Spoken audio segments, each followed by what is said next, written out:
Ok, salut à tous. Grave content de reprendre les vidéos, de continuer les vidéos. Voilà, aujourd'hui on est à Sanary au marché. On a une petite maison, une petite villa à Bagnoles, je ferai visiter. Bah le kiff, hein. Soleil, port, resto, bonne bouffe. Que dire de plus, hein, les copains sont là, ça profite. Comme vous l'avez vu dans le titre, on va parler de l'amitié selon Aristote, de petite lecture estivale.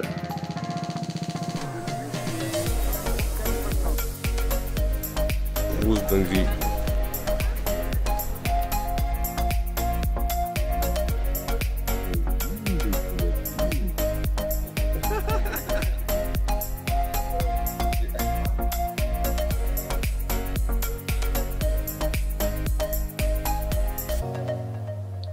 Petit réveil de la sieste après le canoë. Bah, écoutez, je vais enfiler un t-shirt et on va faire la visite de notre petite maison de vacances.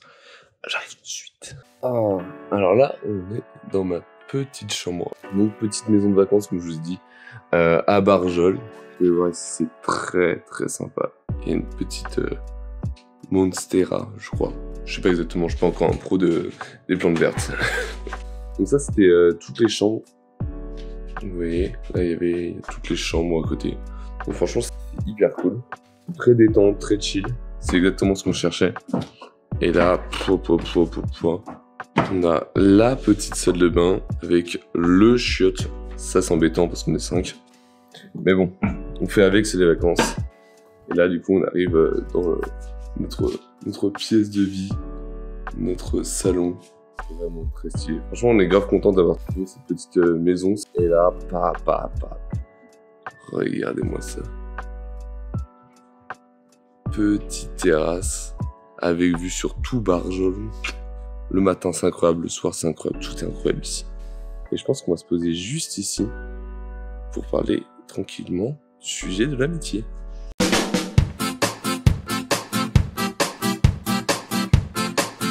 Il faut d'abord donner plus de sens au mot amitié. L'amitié pour moi est une action et non pas un sentiment. Je m'explique. C'est en faisant un geste vers quelqu'un qu'on est ou devient ami avec lui. Le mot amical vient compléter le sens en éloignant la notion d'amitié, mais juste en étant simplement gentil. J'ai donc lu l'essai d'Aristote sur l'amitié, et il y a une notion que je trouvais importante et que je voulais discuter avec vous, c'est que selon lui, il existe seulement 3 catégories d'amitié. La première catégorie que définit Aristote dans l'amitié est l'amitié par intérêt.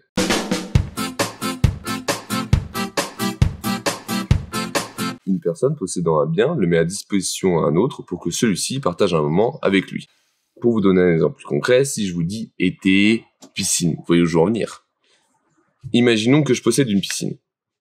J'ai envie de la vous faire profiter. Je vous invite donc à venir dans ma piscine.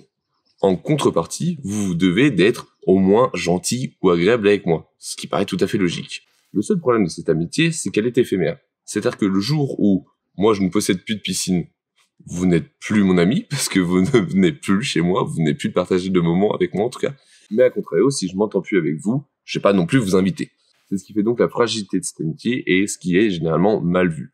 En soi, c'est pas forcément mal vu parce que chacun y trouve son compte et comme vous allez voir dans tous les différents types d'amitié, il y a toujours du positif, certes un peu de négatif, mais quand on prend du recul, c'est ce à quoi sert cette vidéo, il n'y a pas forcément de choses néfastes. Dans un second temps, Aristote définit l'amitié agréable. Mais qu'est-ce qu'une amitié agréable ?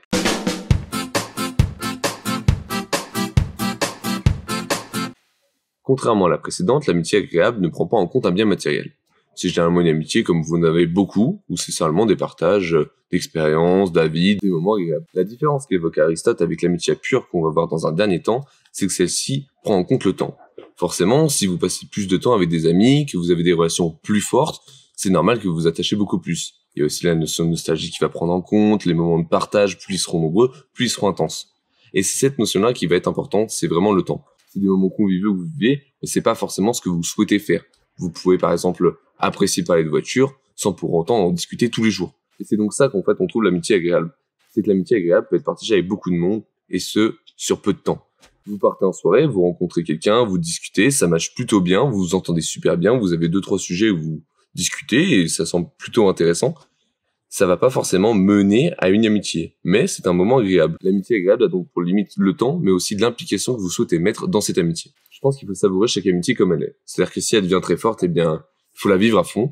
Mais si elle tend à, je sais pas, à se finir, comme on a pu voir, l'exemple très simple que je pourrais vous donner, c'est les amis que vous avez pu vous faire au collège, au lycée, en colo. Est-ce qu'au final, c'est des gens que vous regrettez de ne plus les voir? Peut-être, des fois, ça peut vous arriver. Mais au final, c'est des moments que vous avez passés ensemble, que vous avez sûrement bien vécu, ça fait des souvenirs, la nostalgie, comme je vous l'évoquais. Mais c'est pas forcément une amitié que vous souhaitez renouveler. Et je pense que c'est pas un mal. Et la raison à ça, c'est parce qu'aujourd'hui, vous avez d'autres amis. On va donc parler de la troisième catégorie définie par Aristote, qui est l'amitié pure.